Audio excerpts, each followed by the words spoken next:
Alas 5 ng hapon, oras sa Pilipinas, ay sinimula ng Iglesia ni Cristo Worldwide Walk sa Madrid, Spain. Narito ang report ni Catherine Ferrer, Eagle News correspondent sa Madrid, Spain. Hello po. Naririto tayo ngayon sa Plaza Oriente kung saan alas 10 ng umaga ay sisimula ng Worldwide Walk na gagawin ng mga kaanib ng Iglesia ni Cristo dito sa Madrid, Espanya. Mula sa mga kabataan hanggang sa mga mas matanda ay makikisama para makatulong sa mga nasalanta ng Bagyong Haiyan o mas kilalang Yolanda. Hindi lamang ang mga miyembro ng Madrid ang makikisama sa aktibidad na ito, kundi pati na rin ang iba't ibang lokal tulad ng Marbella, Bilbao at may iba rin pong mga kapatid na galing po sa Italia. Es la primera vez que acudís a un evento como esto? Sí, la primera vez, como hemos dicho antes, veníamos pasando a hacer turismo y hemos pasado por aquí y hemos visto la carrera solidaria y hemos querido participar, ya que es la primera vez que participamos y por qué no participar. Ang aktibidad po na ito ng Iglesia ni Cristo ng Worldwide Walk ay may lalagay po sa Record Guinness. Kaya po sa likod po natin ay makikita po natin ng mga representative po ng Record Guinness dito po sa Madrid. Pagdating po ng kilometer 1.6 po, ibig po sabihin sa Plaza Cibeles, ang mga kapatid po ay magkakaroon ng wristband, gaya po nito,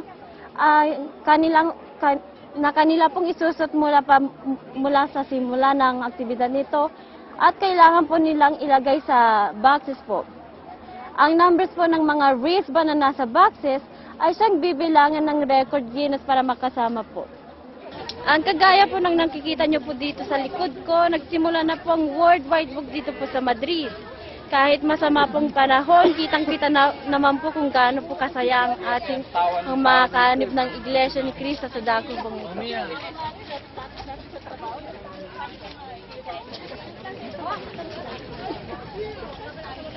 Masaya, kailangan mangyari ito, di ba?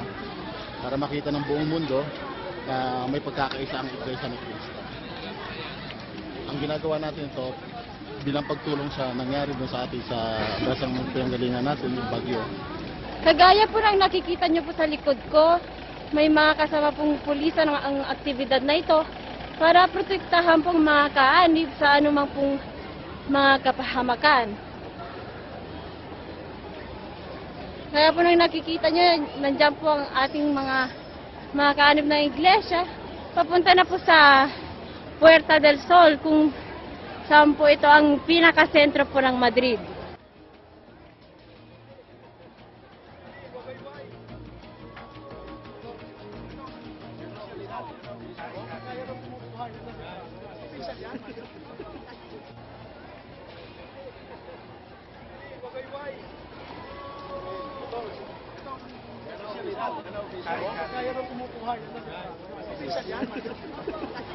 Ano po ang masasabi ko lang ito ay pakikipagkaisa sa ating pamamahala. Higit sa lahat ang pagtulong natin sa ating mga kapatid na nasalanta at yung mga kababayan natin na nasalanta ng bagyo ng Haiyan.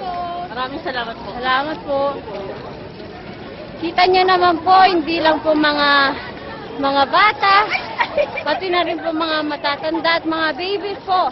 Nakikisali po sa aktibidad po na ito na Worldwide Walk. Nandito na po kami sa Plaza Cibeles kung saan nyo po makikita. Nandiyan pong mga representative ng Record Guinness. Pagdating po dito ng mga kapatid sa kilometer 1.6 ay ide-deposit po ang mga wristband. Kaya po nang nakikita nyo, parating na po ang ating mga kapatid po. Ang ilan po ay dinedeposit na po ang kanilang mga wristband kagaya po ng mga media team.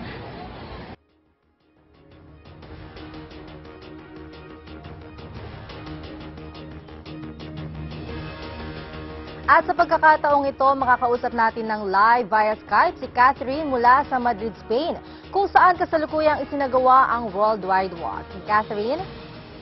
Hello po! Hi, Catherine. Anong oras na ba anong oras na dyan ngayon?